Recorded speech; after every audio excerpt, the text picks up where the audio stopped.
minni, karena kedudukan anaknya di sisiku, maksudnya karena saya mantunya. Jadi malu saya nanya kepada mertua saya. Fa'amartul Miqdad bin al-Aswad, maka saya suruh Miqdad bin Aswad untuk nanya kepada Nabi. Fasa'alahu, maka dia bertanya. Faqal, lalu Nabi bersabda, ya basilu dzakarahu wa yatawaddo. Bilang sama Ali, cuci kemaluannya lalu berwudu. Pada riwayat yang lain, igsil dzakaraka wa tawaddo. Cuci kemaluanmu kemudian berwudu. Jadi itu salah satu riwayat, dan itu riwayat yang paling terkenal katanya dari kalangan sahabat. Jadi kalau dalam penjelasan diktatnya Dr. Yasin, dia jelaskan masalah itu. Dia katakan orang yang banyak mazi itu mencerminkan dia laki-laki sehat. Dia laki-laki sehat. Tapi jangan tersinggung yang tidak pernah punya mazi. Bukan berarti tidak sehat juga dia. Ini gimana nih saya? Gak ada mazi. Ya, itu menunjukkan dia sehat. Secara biologi, ya, betul. Oh, maaf, ini ternyata ada di sini diangkat oleh penulis. Hadis ini diriwayatkan oleh Imam Bukhari. Ya, Rawahul Bukhari dari Ali bin Abi Thalib.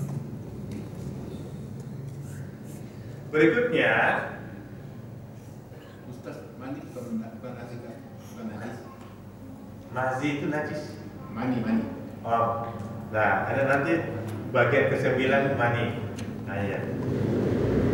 Baik. Pada riwayat yang lain, lalu bagaimana hukum pakaian yang terkena mazi? Kan pasti celana dalamnya kena. Kalau dia pakai celana, terus kalau dia pakai kan tidak waras. Kalau dia pakai jalan-jalan. Jadi, bagaimana kalau hal itu terjadi? Wa idza asaba sawi tababihi birrashibil ma.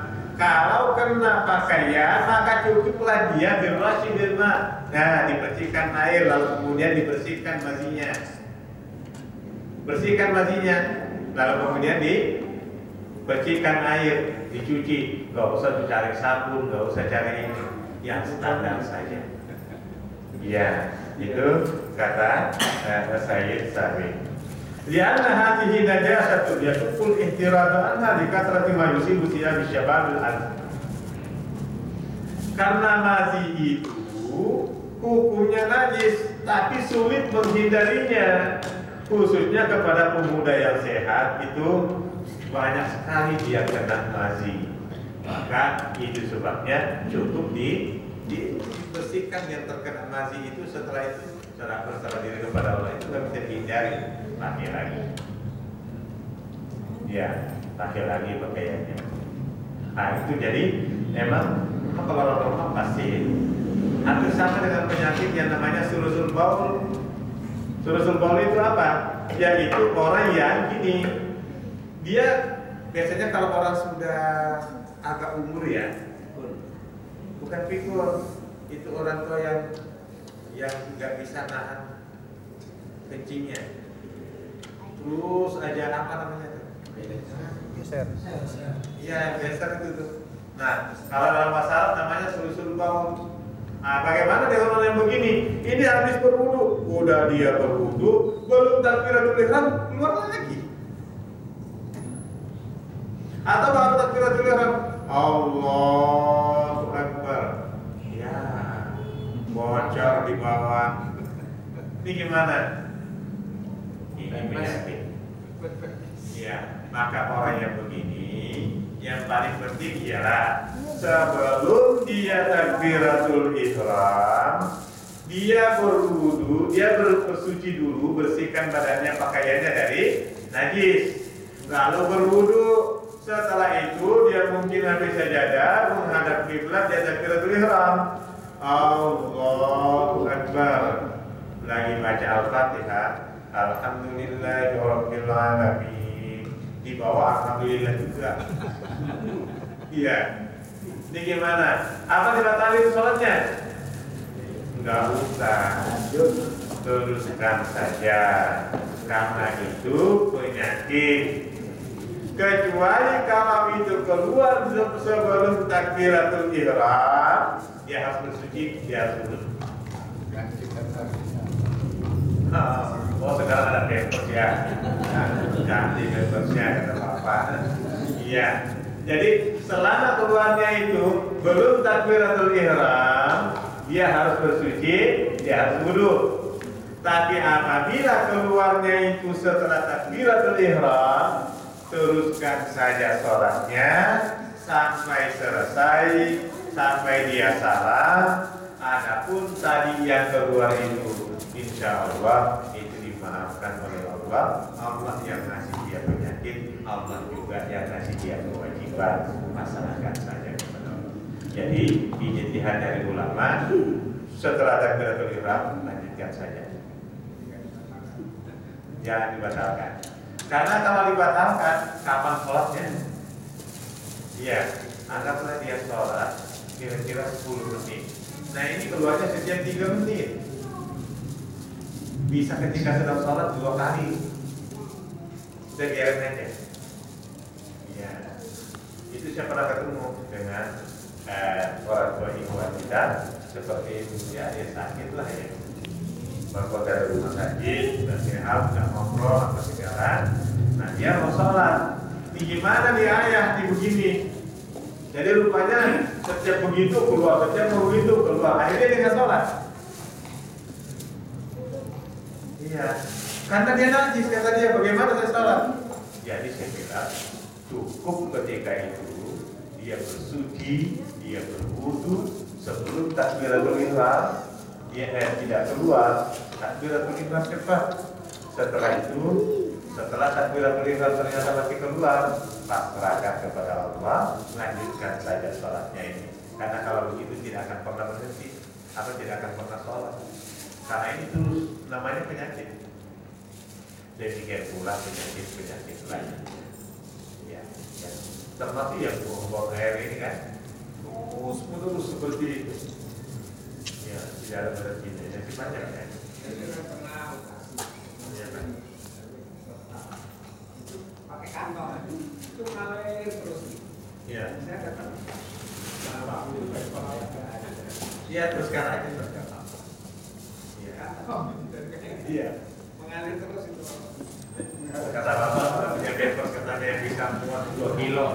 Begitu. Iya.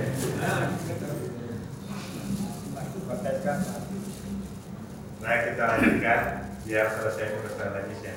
Ini kita masuk ke yang ke-9, mani yang kata Bapak ini. Dhahaba ba'dul ulama ila al-qawl bi najasatihi wa dhahiru annahu tahir. Sebagian ulama berpendapat mani itu najis. Tapi yang benar kata saya tadi bahwa mani itu bukan najis. Itu. Lakin yustahabbu ghusluhu, tapi disunnahkan mencuci pakaian yang terkena mani. Meskipun bukan najis, disunnahkan membersihkan pakaian yang terkena mani. Dari Aisyah radhiyallahu anha, kuntu afruqul mani min sabi Rasulillah sallallahu alaihi wasallam. Saya, kata Aisyah, pernah menggosok-gosok begini, ya, mani yang ada di pakaian Rasulullah sallallahu alaihi wasallam. Kenapa? Udah kering, maninya udah kering. Maka Aisyah begini, gosoknya seperti itu. Kemudian baju itu dipakai oleh Nabi keluar sholat. Baju yang tadi kena mani dibersihkan oleh Aisyah, sudah kering. Riwayat yang lain dibersihkan menggunakan kuku karena sudah kering. Kemudian pakaian itu dipakai Nabi untuk sholat. wa ana anzuru ila asaril dalikal husn. Dan saya masih melihat bekas-bekas yang saya berikan tadi, yang saya cuci tadi dari baju Nabi itu. Ya, Nabi tidak cuci semuanya, tapi cukup bekas mani itu. Kenapa bisa demikian? Nah, ini dia dalil yang mengatakan bahwa mani itu bukan najis.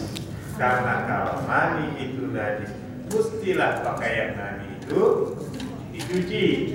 Kalau mani itu najis, mestilah kalau kering itu tidak perlu dikerik pakai kuku, tapi harus dicuci. Nyatanya Nabi satu ketika dikerik pakai kuku karena sudah kering. Kemudian Nabi pakai sholat. Ya. Orang yang najis karena dari mani. Iya. Ya, kalau itu sudah berproses. Kalau manusia bisa jadi najis. Jangan jadi itu, Pak. Itu kita makan durian masuk ke dalam jadi sholat keluarnya najis, padahal duriannya nggak najis. Ya, keadaannya kebalikannya gitu. Ya, itu yang ke-9. Suatu ketika Nabi bersabda, ketika ditegur masalah itu, Nabi bilang apa? Innama hiya bimanzilatil basar. Mani itu nggak ada bedanya dengan ludah, dengan air minum. Ya. Wa innama yakfiki antam sahabu. Cukup bagimu membuatnya, membersihkan. Jadi kalau maninya itu masih basah, cukup kamu ambil, buang. Sebagaimana kalau baju atau sarung yang kita pakai ini kita meludah, nggak sengaja kena sarung, apa bapak pulang ambil sabun dicuci bekas ludah itu, kan nggak ya? Bersihkan saja air ludahnya itu.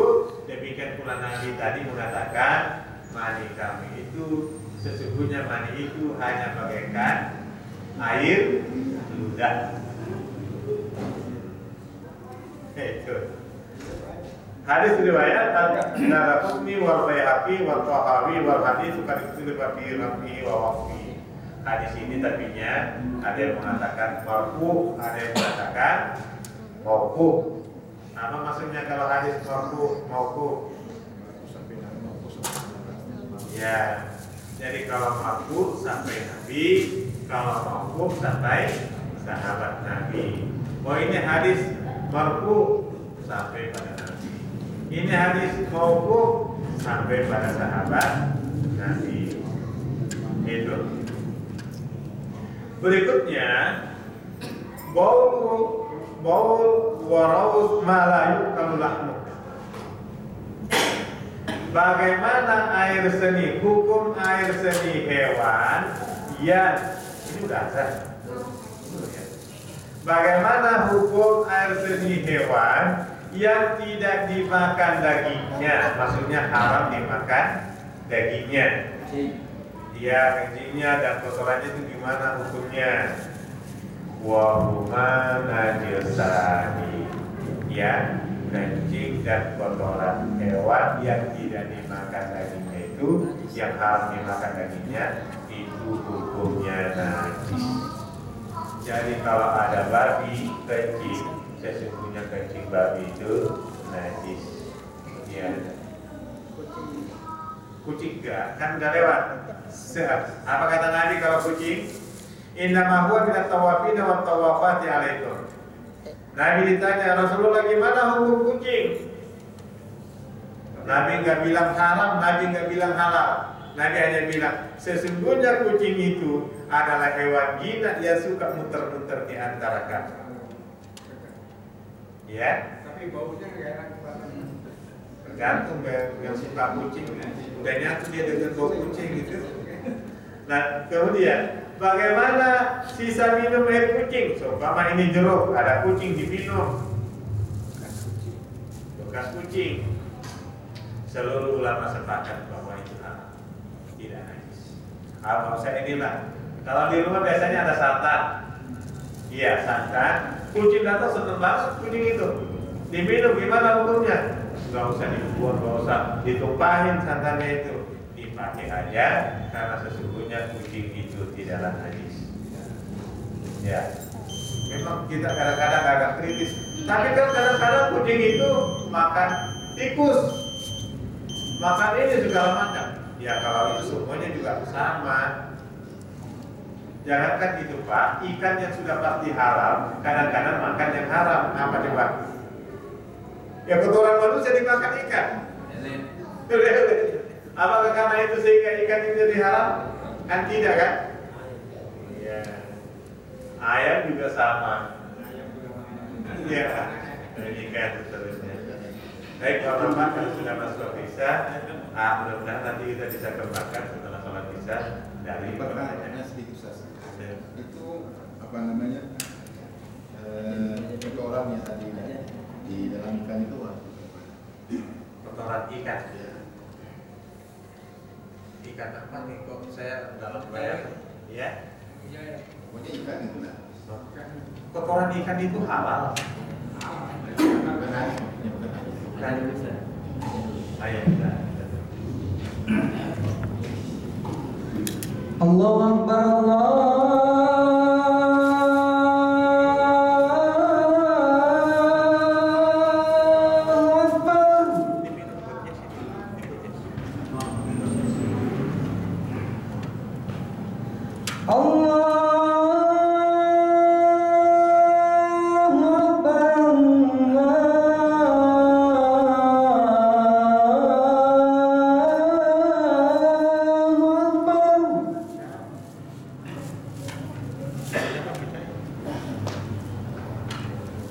Asyhadu an la ilaha illallah.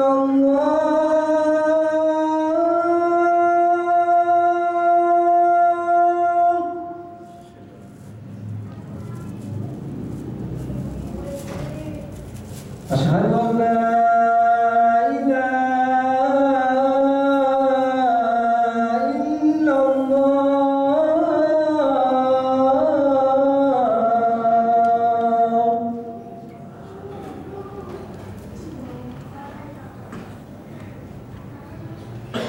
Asyhadu anna Muhammadar Rasulullah.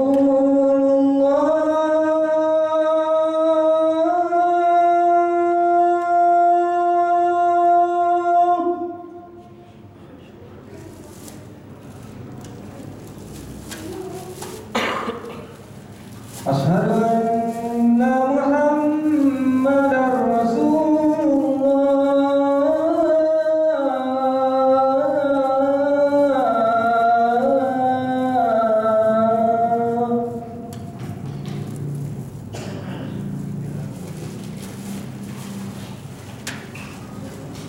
Hayya 'alas salat.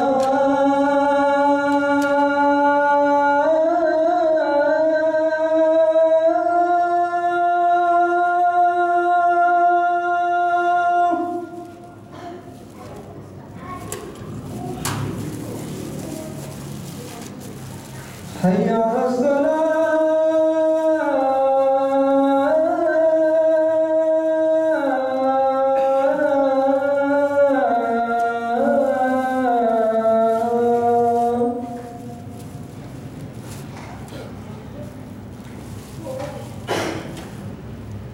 Hayya 'alal falah.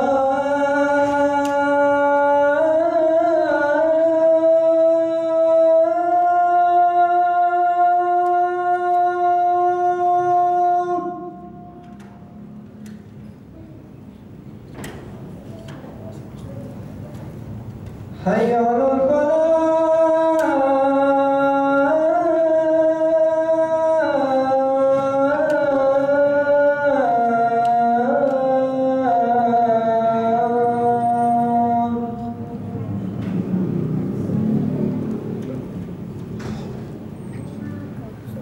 Allahu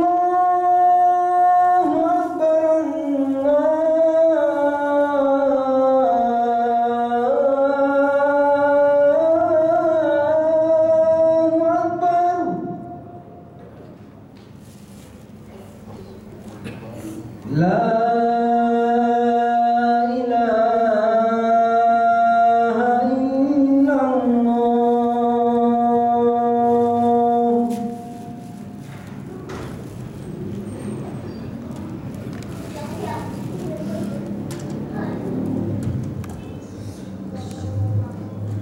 Ya, baik Bapak, kita masuk pada sesi tanya jawab. Jika ada yang perlu ditanyakan,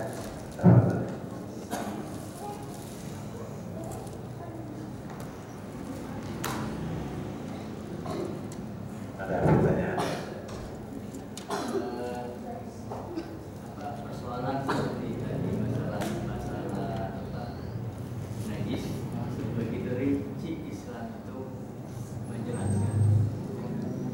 Di balik itu sebetulnya apa? Sehingga ada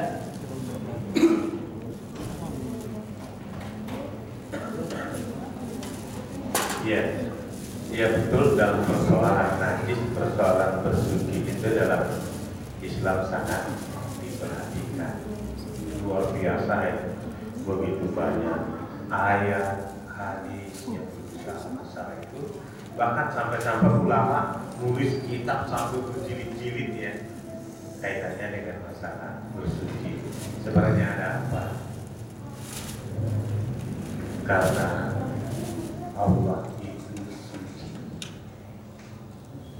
hanya bisa berkomunikasi dengannya, menghubungi dengannya siapa? Yaitu mereka yang suci. Ya, kesucian di sini ialah kesucian lahir maupun batin. Maka karena kita ini dicipta, wa ma khalaqtul jinna wal insa illa liya'budun. Aku tidak ciptakan jin dan manusia kecuali untuk ibadah kepadaku, tunduk kepadaku. Dan salah satu bentuk ibadah yang paling tinggi itu ialah komunikasi antara dicipta dengan penciptanya, antara manusia dengan Khaliknya. Iya. Nah, untuk ada terbangunnya sebuah komunikasi yang baik dengan Khalik, ya, antara makhluk dengan Khaliknya itu mesti melalui prosedur yang suci. Kalau tadi saya katakan bahwa baik secara lahir maupun batin. Kenapa bisa demikian? Secara lahiriah ini ialah jasmani kita harus bersih. Secara batin, keyakinan, dosa, maksiat juga harus bersih dua-duanya. Ketika dua-duanya ini bersih, barulah kita itu bisa berkomunikasi dengan yang maha suci. Bayangkan Al-Quran menggunakan Subhanallah atau kadang-kadang Tabarakalladzi, maha suci Allah. Subhanalladzi asra, maha suci Allah. Jadi manusia itu suci, tapi yang maha dalam kesucian itu ialah Allah. Dan Allah yang maha suci hanya bisa dihubungi oleh mereka yang suci. Tidak mungkin dapat berkomunikasi dengan Allah kalau kita itu tidak suci. Tujuan diciptakannya manusia supaya dia bisa berkomunikasi dengan Rabb-nya, dan komunikasi ini disebut dengan ibadah. Ada jumlah, ada aturan, ada tata cara, ya, aturan mainnya ada, tata caranya ada. Itulah yang kita lakukan, ya, supaya kita bisa ada hubungan dengan Allah. Maka Allah itulah yang maha suci. Manusia mensucikan diri agar dia dapat berkomunikasi dengan yang maha suci, Allah Subhanahu wa Ta'ala. Kalau yang kita pelajari ini hanya lahiriahnya saja, lahiriahnya, jasmaninya, badan, pakaian, ya, bersih, itu lahiriahnya. Tapi sebenarnya yang tidak kalah pentingnya, jiwanya, batinnya mesti lebih suci. Maka kita semua itu kan punya namanya ruh. Ada namanya, dalam ruh itu ada namanya fitrah. Fitrah, ya, fitrah manusia itu. Fitrah manusia itu itulah yang sangat istimewa, kunci kesucian pada batin manusia. Kalau fitrah manusia ini tidak bersih, dan yang dapat mengotori fitrah manusia ini apa? Noda, maksiat, dosa, syirik, ya, segala macam ini kita dapat. Itu fitrah ini kayak ini kecil begini, tapi ini bisa tertutupi oleh maksiat, oleh dosa, oleh apa yang kita lakukan di dunia. Oleh Quran dikatakan Al-Mutaffifin ayat 14, Kalla rana ala qulubihim maka yaksibun. Ada ran di dalam kalbunya disebabkan dosa yang dia lakukan. Ran itu apa? Akumulasi dosa yang menutupi kalbu manusia sehingga fitrahnya tidak dapat memancarkan cahaya. Ingat, fitrah yang ada pada kalbu manusia itulah yang membangun komunikasi dengan Allah. Fitrah ini itu yang berkomunikasi dengan Allah. Maka tatkala fitrah kita itu kotor, ya nggak bersih karena banyak dosa, banyak maksiat, syirik segala macam, maka fitrah kita tertutupi oleh dosa dan maksiat tadi itu. Nah, fitrah ini sumber cahaya yang berkomunikasi dengan Allah. Cahayanya itu tidak keluar, tidak dapat terpancar kepada Sang Khalik. Kenapa? Terlalu banyak dosanya. Artinya apa? Hubungannya dengan Allah jadi kurang bagus. Masih syukur kalau masih kurang bagus. Hubungannya dengan Allah nggak ada. Kenapa? Ron. Maaf yang namanya Roni. Ron. Akumulasi dosa yang menutupi fitrah. Ketika kalbu fitrah tertutupi dengan dosa tadi, hubungan dengan Allah kurang bagus, hubungan dengan Quran kurang bagus, amal soleh pasti nggak ada. Iya, nggak bisa karena ini tertutup. Nah itu secara batin. Maka kalbu ini, fitrah ini mesti bersih. Gambarannya kayak gini, Pak. Bapak punya mobil, naik mobil nih, jalan. Mobil Bapak masuk lumpur. Kira-kira cahayanya sama nggak terangnya lampunya di depan itu ketika sebelum masuk lumpur? Enggak ya? Pasti redup. Kenapa? Karena lampunya tertutupi oleh lumpur. Nggak lama kemudian masuk lagi lumpur. Aduh, tambah tertutup kan? Berarti cahaya lampunya makin redup. Nggak lama kemudian masuk lagi untuk ketiga kalinya, tambah redup. Sampai kemudian lampu itu tidak memancarkan cahaya lagi karena dia tertutupi oleh lumpur. Itulah fitrah manusia. Pertama kali terkena dosa mungkin masih ada cahaya. Kedua kali mungkin masih ada sinar kecil yang keluar. Ketiga kalinya ada kemungkinan sudah tidak ada lagi cahaya yang berpancar dari fitrahnya, menyebabkan dia terputus hubungannya dengan Sang Khalik. Maka itulah yang dibaca dalam persoalan akidah. Maka yang membahas kalbu keyakinan manusia itu akidah. Yang kita bicarakan ini yang membicarakan masalah lahiriah. Tapi dua-duanya mesti, dua-duanya. Karena sebagus apapun sholatnya, ya, bagus apapun kebersihannya, kalau akidahnya penuh dengan dosa dan maksiat, penuh dengan syirik, ya.